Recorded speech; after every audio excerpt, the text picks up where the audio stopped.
January 15th, 1947. In a vacant lot in Los Angeles, a woman out for a morning walk sees something she will never be able to forget.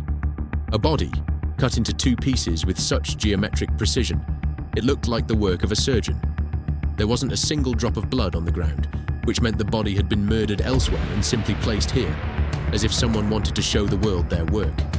This case remains officially unsolved to this day, 77 years later. And the whole world knows the name of the girl whose story this is, the Black Dahlia. Her real name was Elizabeth Short, a beautiful 22-year-old girl who had come to Hollywood from Massachusetts, just like thousands of other girls did, chasing the dream of becoming a star. She was known for her black dresses at night and the flower she wore in her hair, which later led the media to give her the name Black Dahlia, inspired by a film that was playing in theaters at the time. Elizabeth's life was full of struggle. She moved between different people's homes, worked as a waitress, and tried to find her way in Hollywood. On January 9th, 1947, she was last seen outside a hotel.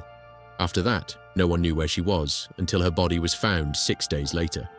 What makes this case so horrifying isn't just the murder itself, it's the cruelty behind it.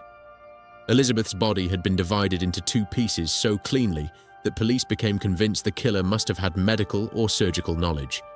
Her face also bore wounds so disturbing that even the media hesitated to describe them.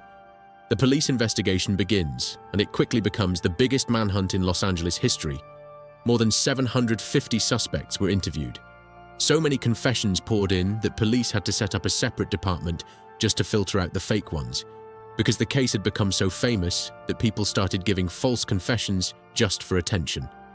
And then, something happened that made the case even stranger.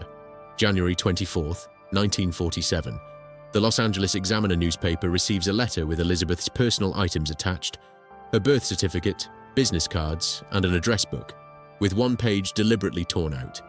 The letter read, "Here is Dahlia's belongings. Letter to follow."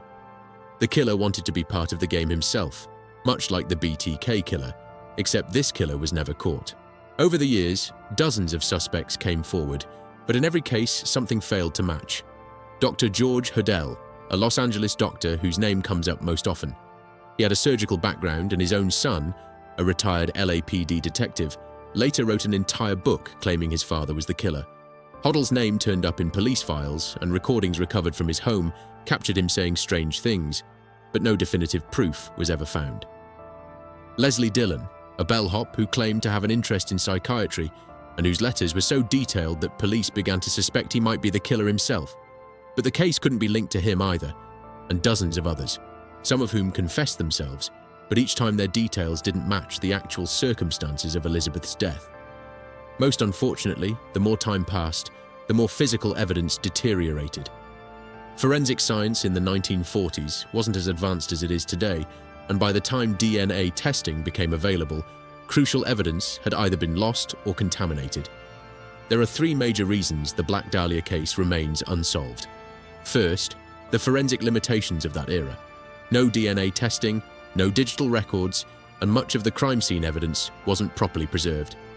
Second, the case's massive publicity contaminated the investigation. Hundreds of fake confessions and false leads made it harder to find the real clues. Third, the Los Angeles Police Department was facing corruption allegations at the time, and many researchers believe that if someone powerful or well-connected was involved, the case may have been deliberately suppressed. Even today, some new "I solved it" claim comes out every year.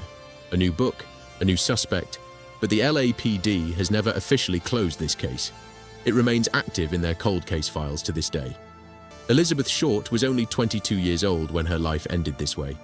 Her dream was to make a name for herself in Hollywood.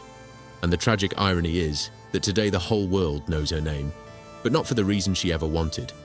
This case reminds us that some stories never reach an ending. No arrest, no trial, no closure. Just a family that has been searching for answers for 77 years.